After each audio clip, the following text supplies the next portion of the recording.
بسم الله الرحمن الرحيم. اللهم صل على محمد النبي الأمي الهاشمي وعلى آله وصحبه أجمعين. الحمد لله وحده والصلاة والسلام على من لا نبي بعده. أعوذ بالله من الشيطان الرجيم. بسم الله الرحمن الرحيم. سبحان الذي أسرى بعبده ليلا من المسجد الحرام إلى المسجد الأقصى الذي باركنا حوله لنريه من آياتنا إنه هو السميع البصير. سامعین گرامی قدر، سیرت مبارکہ کا سلسلہ وار پروگرام چل رہا ہے، اور یہ آیت پاک سنتے ہی آپ سمجھ گئے کہ آج معراج کا تذکرہ ہوگا انشاءاللہ، اور یہ آپ کی 19ویں مجلس ہے۔ آیت پاک کا ترجمہ پہلے سن لیں۔ پاک ہے وہ ذات جو اپنے بندے کو راتوں رات مسجد حرام سے مسجد اقصی تک لے گئی، جس کے ارد گرد ہم نے برکتیں نازل کی ہیں تاکہ ہم انہیں اپنی کچھ نشانیاں دکھائیں۔ بے شک وہ ہر بات سننے والی اور ہر چیز دیکھنے والی ذات ہے۔ سورہ اسراء کی یہ پہلی آیت ہے۔ اللہ تعالیٰ نے اپنے حبیب حضرت محمد عربی صلی اللہ علیہ وسلم کو مسجد حرام یعنی خانہ کعبہ سے فلسطین کی مسجد اقصی تک اور وہاں سے سدرۃ المنتہا تک اپنی قدرت کا نظارہ کرنے کے لیے ایک سیر کرائی۔ اس میں مسجد اقصی تک کے سفر کو اسراء کہا جاتا ہے، جبکہ مسجد اقصی سے آگے کے سفر کو آگے سدرۃ المنتہا تک کے سفر کو معراج کہا جاتا ہے۔ اسی کو اسراء اور معراج بھی کہا جاتا ہے، اور کبھی کبھی دونوں کو صرف معراج کے نام سے بھی بیان کر دیا جاتا ہے۔ یہ معراج کا قصہ کب پیش آیا، اس بارے میں تحقیق جدا جدا ہے، اور ہر ایک تحقیق کرنے والے کی الگ الگ رائے ہے۔ مشہور کوئی 10 اقوال ہیں۔ سیرت نگار اور تفسیر و حدیث پر گہری نظر رکھنے والوں کا خیال ہے کہ یہ واقعہ طائف کے سفر سے واپسی پر سن 11 نبوی میں پیش آیا تھا، اور کچھ حضرات نے 27 رجب کا بھی ذکر کیا ہے۔ مواہب لدنیا جلد 2 صفحہ 69، السیرۃ النبویہ للذہبی صفحہ 166۔ ہم نے یہ بیان اسی لیے پیچھے چھوڑ دیا تھا کیونکہ اس کی تاریخ کوئی متعین نہیں تھی، لیکن یہاں اصل قصے سے پہلے یہ جاننا ضروری ہے کہ کائنات میں یہ اتنا عجیب و غریب واقعہ پیش کیوں آیا، اس کے پیچھے حکمت اور راز کیا ہے۔ اس کا سچا اور حق جواب تو یہ ہے کہ اللہ تعالیٰ کے رازوں اور حکمتوں کو کون جان سکتا ہے، وہی اپنے کاموں کی حکمت اور رازوں کو جاننے والا ہے۔ لیکن ایک بات کی طرف خود قرآن کریم نے اشارہ کیا ہے، اصل واقعے سے پہلے وہ عرض کرنا ضروری سمجھتا ہوں، وہ یہ کہ اللہ تعالیٰ اپنے نیک بندوں انبیاء کرام کے ایمان اور یقین کو بلند و بالا کرنے کے لیے اپنی قدرت کے کچھ ایسے نظارے ان کو کرواتے ہیں کہ انہیں عین الیقین اور حق الیقین حاصل ہو جاتا ہے۔ انبیاء کرام کی استقامت کا راز اور فلسفہ معراج، اس بات کو آسانی سے سمجھنے کے لیے ایک اور بات کا سمجھنا ضروری ہے، وہ یہ کہ انبیاء کرام علیہم السلام مشکل سے مشکل حالات، کٹھن سے کٹھن وقت میں بھی مصیبتوں، پریشانیوں اور تکلیفوں کے سیلاب کے سامنے کمزور کیوں نہیں پڑتے، جھکتے کیوں نہیں، مایوس کیوں نہیں ہوتے، حالات کے ساتھ سمجھوتا کیوں نہیں کرتے۔ قرآن کریم کو سمجھنے والا شخص جس وقت قرآن پاک میں انبیاء کرام علیہم السلام کے حالات اور ان پر آنے والی مصیبتوں کے بارے میں پڑھتا ہے تو حیران و ششدر رہ جاتا ہے کہ اے خدا، آخر ہیں تو یہ بھی انسان، یہ بھی آدم علیہ السلام کی اولاد میں سے ہیں، لیکن یہ تیرے کیسے بندے ہیں، ان پریشانیوں کے سامنے تو پہاڑ بھی ہل جائیں، زمین و آسمان لرزنے لگ جائیں، لیکن تیرے یہ بندے تو ذرا کپ کپاتے بھی نہیں ہیں۔ اللہ تعالیٰ کے نیک بندوں پر کیسے کیسے حالات آتے ہیں، صرف ایک آیت پر غور کر لیجئے۔ وَقَدْ مَكَرُوا مَكْرَهُمْ وَعِندَ اللَّهِ مَكْرُهُمْ وَإِنْ كَانَ مَكْرُهُمْ لِتَزُولَ مِنْهُ الْجِبَالُ۔ اور یقیناً ان کافروں نے بڑی بڑی تدبیریں کی، اور ان کی ساری تدبیریں اللہ تعالیٰ کے سامنے تھیں، اور یقیناً ان کی تدبیریں تھی بھی ایسی کہ ان سے پہاڑ اپنی جگہ سے ہل سکتے تھے۔ سورہ ابراہیم آیت نمبر 46۔ اور رحمت عالم صلی اللہ علیہ وسلم پر اس راستے میں کیسے کیسے حالات آئے اور کیسی کیسی مصیبتوں کو گلے لگانا پڑا، ان سب کا نچوڑ خود پیارے آقا حضرت رحمت عالم صلی اللہ علیہ وسلم نے ایک ہی جملے میں بیان فرما دیا، اوذیت فی اللہ ما اوذی قبلی، مجھ پر اللہ تعالیٰ کے راستے میں اس کے دین کی خاطر وہ مصیبتیں آئیں جو مجھ سے پہلے کسی پر نہیں آئیں۔ مشکات شریف حدیث نمبر 5540 اور ترمذی شریف حدیث نمبر 7472۔ قرآن کریم نے مکی زندگی کے آخری دور میں نازل ہونے والی سورہ اسراء میں، جس میں معراج کا تذکرہ بھی ہے، اس کا نقشہ اس طرح کھینچا، وَإِن كَادُوا لَيَفْتِنُونَكَ عَنِ الَّذِي أَوْحَيْنَا إِلَيْكَ لِتَفْتَرِيَ عَلَيْنَا غَيْرَهُ وَإِذًا لَاتَّخَذُوكَ خَلِيلًا وَلَوْلَا أَن ثَبَّتْنَاكَ لَقَدْ كِدتَّ تَرْكَنُ إِلَيْهِمْ شَيْئًا قَلِيلًا۔ اور اے پیغمبر صلی اللہ علیہ وسلم، جو وحی ہم نے تمہارے پاس بھیجی ہے، یہ کافر لوگ تمہیں فتنے میں ڈال کر اس سے ہٹانے لگے تھے تاکہ تم اس کے بجائے کوئی اور بات ہمارے نام پر گھڑ کر پیش کرو، اور اس صورت میں یہ آپ کو اپنا گہرا دوست بنا لیتے، اور اگر ہم نے تمہیں ثابت قدم نہ بنایا ہوتا تو تم بھی ان کی طرف کچھ ذرا سا جھکنے کے قریب جا پہنچتے۔ سورہ اسراء آیت 73 اور 74۔ آپ خود ہی اب تک آنے والی مصیبتوں پر ایک نظر ڈال لیجئے، ایک نگاہ طائرانہ فرما لیجئے۔ ہے افسوس، ایک ہی دن میں 2 بیٹیوں کو طلاق، گردن مبارک میں چادر ڈال کر تاؤ چڑھانا، مبارک سر سجدے میں اور اس پر مرے ہوئے جانور کی اوجڑی کا رکھنا، 3 سال تک بھوکے پیاسے شیب ابی طالب میں قید رکھنا، کیا کیا نہیں ہوا، کیا کیا نہیں ہوا۔ اور طائف کے بازار میں جو کچھ ہوا وہ تو دوبارہ عرض کرنے کی ہمت ہی نہیں ہے۔ لیکن اس سب کے باوجود کیا حالات سے مایوس ہو جانے، یا حالات کے سامنے جھک جانے، یا حالات سے سمجھوتا کرنے نے کہ کوئی ایک بھی بات کسی موقع پر وہم و گمان میں بھی آئی؟ یہ کون سی طاقت ہے جو اتنا مضبوط بنائے رکھتی ہے؟ قرآن پاک نے تو بس 2 باتیں بیان کی ہیں، ایک آسمانی وحی کا نور جس میں بار بار یہ وعدہ یاد کروایا جاتا ہے کہ اللہ تعالیٰ اس دین کو ضرور غالب کرے گا، اس مضمون کی بھی چند آیات کریمہ پڑھتے چلیے، سنتے چلیے۔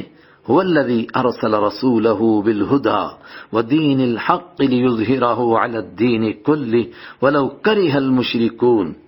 وہی تو ہے جس نے اپنا رسول ہدایت اور سچا دین دے کر بھیجا ہے تاکہ وہ اس کو ہر ایک دین پر غالب کرے، چاہے مشرک کتنا ہی ناپسند کریں۔ سورہ صف آیت 9۔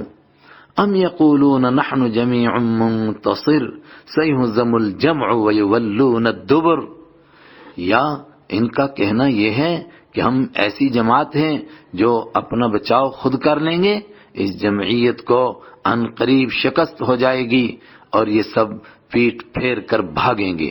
سورہ قمر آیت 44-45۔ جند ما ہنالک مہزوم من الاحزاب، ان کی حقیقت تو یہ ہے کہ یہ مخالف گروہوں کا ایک چھوٹا سا لشکر ہے جو یہیں پر شکست کھا جائے گا۔ سورہ صاد آیت 11۔ وَلَقَدْ سَبَقَتْ كَلِمَتُنَا لِعِبَادِنَا الْمُرْسَلِينَ، انہم لہم المنصورون وان جندنا لہم الغالبون، اور ہمارے بندے رسولوں کے لیے پہلے سے ہماری یہ بات طے شدہ ہے کہ ان کی ضرور مدد کی جائے گی، اور بے شک ہمارے ہی لشکر غالب آئیں گے۔ سورہ صافات 171، 172، 173۔ اسی آسمانی وحی میں سابقہ انبیاء کرام پر آنے والی مصیبتوں کا بیان اور ان کے مقابلے میں انبیاء کرام کی اولو العزمی اور ثابت قدمی اور آخرکار انبیاء کرام کی کامیابی نیز دشمنوں کی تباہی، یہ سب کچھ انداز بدل بدل کر ایسے میٹھے اسلوب میں بیان کیا جاتا ہے کہ جھکتی جھکتی کمریں بھی سیدھی ہو جاتی ہیں۔ پھر رحمت عالم صلی اللہ علیہ وسلم پر اور آپ کے اصحاب پر اس کا کیا اثر ہوتا ہوگا، سبحان اللہ۔ اس کے ساتھ ساتھ تیسری بات یہ کہ اللہ تعالی اپنے خاص بندوں کو اپنی قدرت، اپنی طاقت کی ایسی جھلک دکھاتے ہیں، بلکہ کئی بار تو ظاہری آنکھوں سے بھی اس کا ایسا نظارہ کروا دیتے ہیں کہ اس کو دیکھنے کے بعد دنیا کی ساری طاقتیں ان کو مکھی کا پر اور مکڑی کا جالا بھی معلوم نہیں ہوتی ہیں۔ یہی نظارہ حضرت سلیمان علیہ السلام کو انسانوں، جنوں، حیوانوں اور ہواؤں پر حکومت دے کر اور بغیر پائلٹ کے اڑنے والے جہاز پر بٹھا کر اللہ تعالیٰ نے کروایا اور فرمایا ھذا عطاؤنا فامنن او امسک بغیر حساب، یہ ہماری بخشش ہے، اب تم احسان کرو یا روک کے رکھو، کوئی حساب نہیں ہے۔ اللہ اکبر۔ یہی نظارہ حضرت موسیٰ علیہ السلام کو کوہ طور پر بلوا کر اور ہم کلامی کا شرف دے کر، لاٹھی کا سانپ بنا کر، ہاتھ کو سورج کی طرح چمکا کر کروایا، اور پھر فرمایا لِنُرِيَكَ مِنْ آيَاتِنَا الْكُبْرَى، تاکہ ہم تمہیں اپنی قدرت کی بڑی بڑی نشانیاں دکھائیں۔ سورہ طٰہٰ آیت نمبر 23۔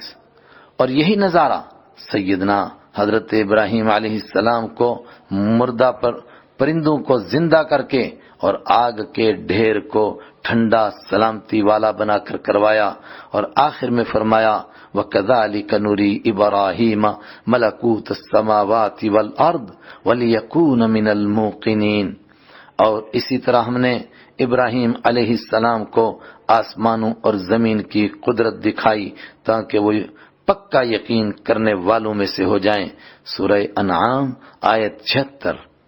آیت کے آخر میں آخری جملے پر ایک بار پھر غور کیجئے کہ یہ سب کچھ اس لیے ہو رہا تھا اور قدرت کی نشانیاں اس لیے دکھائی جا رہی تھیں لِيَكُونَ مِنَ الْمُوقِنِينَ، تاکہ ابراہیم علیہ السلام یقین کرنے والوں میں یعنی انبیاء کرام علیہم السلام میں ہو جائیں۔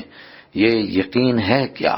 یہ اللہ تعالیٰ کی قدرت، جبروت اور طاقت کا ایسا لازوال یقین ہے جس کے بعد حالات کے آگے مایوس ہونے کا تو کوئی خیال بھی نہیں آ سکتا، جھکنے کی تو بات ہی کیا ہے، بلکہ پھر ساری دنیا اور دنیا کی دولت اور دنیا کی تمام چیزوں کی یہی حقیقت سامنے آتی ہے جو حضرت رحمت عالم صلی اللہ علیہ وسلم نے ان الفاظ میں بیان فرمائی۔ عن سہل بن سعد قال قال رسول اللہ صلی اللہ علیہ وسلم لو كانت الدنيا تعدل عند الله جناح بعوضة ما سقى كافرا منها شربة ماء۔ ترمذی۔ اگر دنیا کی ساری چیزوں کی قیمت اللہ تعالیٰ کے نزدیک مچھر کے پر کے برابر بھی ہوتی تو کسی نافرمان کو ایک گھونٹ پانی بھی نصیب نہ ہوتا۔ ترمذی حدیث نمبر 4477۔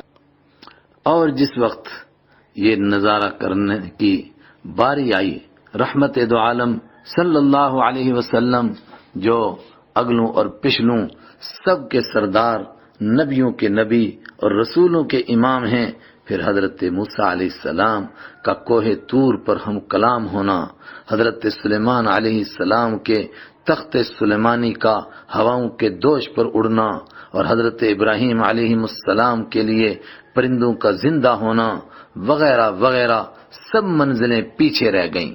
پھر خانہ کعبہ سے لے کر مسجد اقصی اور وہاں سے سدرۃ المنتہا تک وہاں پہنچے جہاں جہاں کائنات تھی۔ مقصد صرف کائنات کا نظارہ کروا کر خدائی طاقت کا احساس دلوانا تھا، جیسا کہ خود قرآن کریم میں یہ بات اس طرح بیان فرمائی، سبحان الذی اسری بعبدہ لیلا من المسجد الحرام الی المسجد الاقصی الذی بارکنا حولہ لنریہ من آیاتنا انہ هو السمیع البصیر۔ پاک ہے وہ ذات جو اپنے بندے کو راتوں رات مسجد حرام سے مسجد اقصی تک لے گیا، جس کے ارد گرد ہم نے برکتیں نازل کی ہیں تاکہ ہم انہیں اپنی کچھ نشانیاں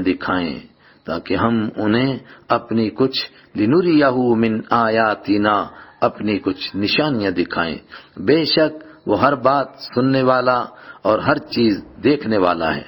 سورہ اسراء آیت 1۔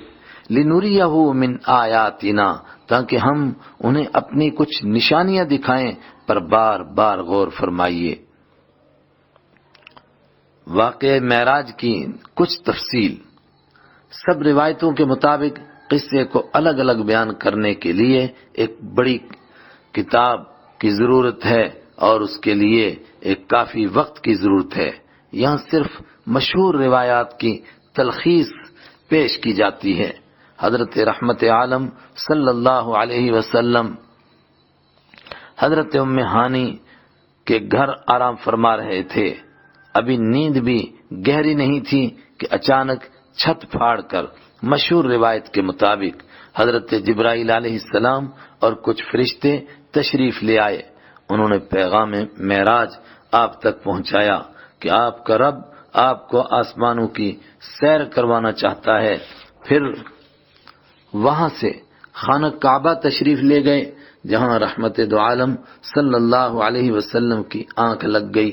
پھر حضرت جبرائیل علیہ السلام نے آپ کا سینہ مبارک چاک کر کے قلب مبارک کو زمزم سے دھویا اور سونے کے ایک تشت یعنی تھال میں جو حکمتوں سے بھرا ہوا تھا اسے قلب مبارک میں پلٹ کر سینہ مبارک پھر ویسا ہی کر دیا۔ پھر حضرت جبرائیل علیہ السلام نے ایک سواری پیش کی جو خچر سے چھوٹی اور گدھے سے بڑی تھی، بجلی کی طرح تیز رفتار تھی، ایک ایک قدم انتہائی نظر پر پڑتا تھا، اس لیے اس کو براق یعنی بجلی کی طرح چلنے والی کہا جاتا ہے۔ ابن ہشام جلد 1 صفحہ 439۔ مشہور قول یہی ہے کہ حضرت جبرائیل علیہ السلام اس سواری پر پیچھے بیٹھے ہوئے تھے۔ وہاں سے چل کر سب سے پہلے مدینہ منورہ میں حضرت جبرائیل علیہ السلام نے 2 رکعت نفل پڑھوائے اور بتایا یہ آپ کی ہجرت کی جگہ ہے۔ پھر طور سینا پر 2 رکعت پڑھنے کے لیے کہا اور بتایا کہ یہ وہی جگہ ہے جہاں حضرت موسیٰ علی نبینا وعلیہ السلام کو اپنے رب کے ساتھ ہم کلامی کا شرف حاصل ہوا تھا۔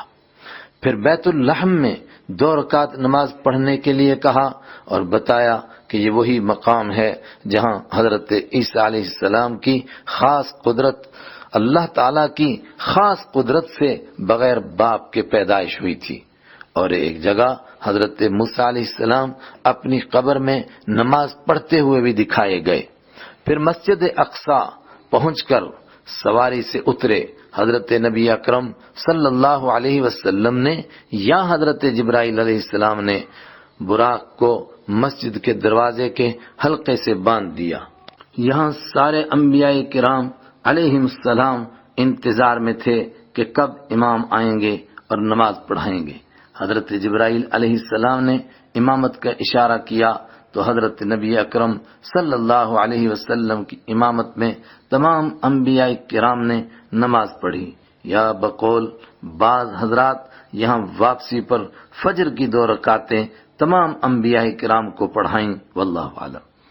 بہرحال یہ اللہ تبارک و تعالیٰ کی قدرت کا پہلا بڑا نظارہ تھا کہ اللہ تعالیٰ حضرت موسیٰ علیہ السلام کو قبر میں نماز پڑھتے ہوئے بھی دکھا سکتے ہیں، اور پھر سب نبیوں کو مسجد اقصی میں مقتدی بنا کر جمع بھی کر سکتے ہیں، اور پھر الگ الگ آسمانوں پر الگ الگ انبیاء کرام سے ملاقات بھی کروا سکتے ہیں۔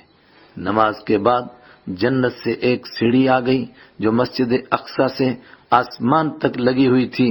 اسی سیڑھی یا لفٹ پر کہیے چڑھ کر یا براق پر بیٹھے بیٹھے، مختلف روایتوں کے مطابق رحمت عالم صلی اللہ علیہ وسلم ساتویں آسمان سے بھی آگے سدرۃ المنتہا پر اور اس سے آگے مقام قرب تک پہنچ گئے، جہاں پہلے آسمان پر آدم علیہ السلام کے ساتھ اور دوسرے آسمان پر حضرت عیسیٰ علیہ السلام اور حضرت یحییٰ علیہ السلام کے ساتھ، اور تیسرے آسمان پر حضرت یوسف علیہ السلام کے ساتھ، اور چوتھے آسمان پر حضرت ادریس علیہ السلام کے ساتھ، اور پانچویں پر حضرت ہارون علیہ السلام، اور چھٹے پر حضرت موسیٰ علیہ السلام، اور ساتویں آسمان پر حضرت ابراہیم علیہ السلام کے ساتھ ملاقات فرمائی۔ جو بیت المعمور کے ساتھ ٹیک لگا کر بیٹھے ہوئے تھے اور سدرۃ المنتہا سے آگے مقام قرب میں خالق کائنات کی بارگاہ میں حاضری کا شرف نصیب ہو گیا۔ پھر دوبارہ سدرۃ المنتہا پر پہنچے، جہاں حضرت جبرائیل علیہ السلام کو اپنی اصلی شکل میں دیکھا، اور یہیں پر اللہ تعالیٰ کی عجیب و غریب قدرت کا نظارہ فرمایا، اور قاب قوسین یعنی انتہائی قرب کا مقام بھی مل گیا۔ پھر مالک الملک نے اپنے بندے کی طرف وحی کی، یعنی ہم کلامی کا شرف عطا فرمایا، جہاں 3 بڑے تحفے عطا کیے گئے۔ ایک تو امت کی بھول چوک کی معافی، دوسرے سورہ بقرہ کی آخری 2 آیات کریمہ جو اللہ تعالیٰ کی طرف سے بغیر واسطہ جبرائیل عطا ہوئیں، اور تیسرے 50 نمازوں کا تحفہ جو حضرت موسیٰ علیہ السلام کے مشورے پر اللہ تعالیٰ کی بارگاہ میں بار بار حاضری اور آہوزاری کرنے سے کم ہوتے ہوتے 5 رہ گئیں۔ بخاری حدیث نمبر 3887۔ اس کے ساتھ ساتھ جنت اور جہنم کے بھی کچھ مناظر دکھائے گئے، جس میں امت کے نیک لوگ نیک اعمال کی جزا لیتے ہوئے اور گنہگار لوگ الگ الگ گناہوں پر گناہ سے ملتی جلتی سزا سہتے ہوئے بھی دکھائے گئے۔ آخر میں جس طرح تشریف لے گئے تھے اسی طرح واپس مسجد اقصی تشریف لے آئے، اور وہاں سے اسی براق پر بیٹھ کر واپس مکہ المکرمہ پہنچ گئے۔ یہ بڑی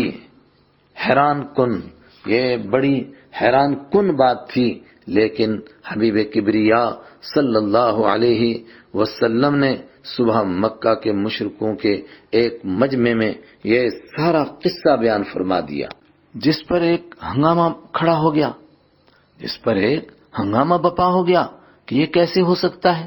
مشرکین میں سے بہت سارے لوگوں نے مسجد اقصی دیکھی ہوئی تھی، وہ فوراً کھڑے ہو گئے، ہمیں مسجد اقصی کی الگ الگ چیزوں کی تفصیل بتاؤ۔ رحمت عالم صلی اللہ علیہ وسلم فرماتے ہیں، اللہ تعالیٰ نے اپنی قدرت سے درمیان کے تمام پردے ہٹا کر مسجد اقصی کو میرے سامنے کر دیا۔ پھر وہ پوچھتے جا رہے تھے اور میں دیکھ دیکھ کر صاف صاف جواب دے رہا تھا۔ اس پر وہ ہکا بکا اور حیران و پریشان ہو گئے۔ بخاری حدیث نمبر 4526۔ پھر ایک اور کھڑا ہوا، اس نے کہا راستے کی کوئی خاص بات بتائیے۔ نبی اکرم صلی اللہ علیہ وسلم نے فرمایا تمہارا ایک قافلہ ہے جو تجارت کر کے شام سے واپس آ رہا ہے، وہ 3 دن میں مکہ میں داخل ہو جائے گا، اور قافلے کے آگے آگے ایک بھورے رنگ کا اونٹ ہے جس پر بوریاں لدی ہوئی ہیں، اور ان کا ایک اونٹ بدک کر بھاگ گیا تھا، پھر بعد میں مل گیا تھا۔ 3 دن بعد یہ قافلہ مکہ میں داخل ہوا تو انہوں نے وہ ساری باتیں قافلہ والوں سے معلوم کی جن کا انہوں نے اقرار کر لیا اور مان لیا کہ یہ سب کچھ اسی طرح پیش آیا۔ اب مشرکین کے پاس کوئی سوال باقی نہیں رہا تھا، لیکن ولید بن مغیرہ بولا مجھے تو لگتا ہے کہ یہ سب کچھ جادو ہے، اس پر دوسروں نے بھی اس کی بات پر ہاں میں ہاں ملا کر بات ختم کر دی اور حق سے پلہ جھاڑ لیا۔ ایک روایت کے مطابق حضرت ابوبکر صدیق رضی اللہ تعالی عنہ کو مشرکین نے یہ قصہ سنا کر کہا، اب تو تمہارے ساتھی اس طرح کی عجیب و غریب باتیں کرنے لگ گئے ہیں اور اس طرح کے عجیب دعوے کرنے لگ گئے ہیں۔ انہوں نے جواب دیا کہ اب واقعی یہ بات رسول اکرم صلی اللہ علیہ وسلم نے بیان فرمائی ہے؟ مشرکین نے کہا، ہاں بالکل بیان فرمائی ہے۔ آپ رضی اللہ عنہ نے فرمایا، تب تو یہ بات بالکل سچی ہے۔ اس پر حضور صلی اللہ علیہ وسلم کی بارگاہ سے انہیں صدیق کا لقب ملا، یعنی بہت سچ بولنے والا اور سچ کی تصدیق کرنے والا۔ بس یہی وہ قدرت کے مناظر ہیں جس سے ایمان کا وہ مقام مل جاتا ہے جس کے بعد لچک پیدا ہو جانے یا اپنی جگہ سے ہل جانے کا کوئی سوال ہی پیدا نہیں ہو سکتا۔ یہی مضمون قرآن کریم نے ایک دوسرے مقام پر اس طرح بیان فرمایا ہے، وَلَوْلَا أَن ثَبَّتْنَاكَ لَقَدْ كِدتَّ تَرْكَنُ إِلَيْهِمْ شَيْئًا قَلِيلًا، اور اگر ہم نے تمہیں ثابت قدم نہ بنایا ہوتا تو تم بھی ان کی طرف کچھ نہ کچھ جھکنے کے قریب پہنچتے۔ بنی اسرائیل آیت 74۔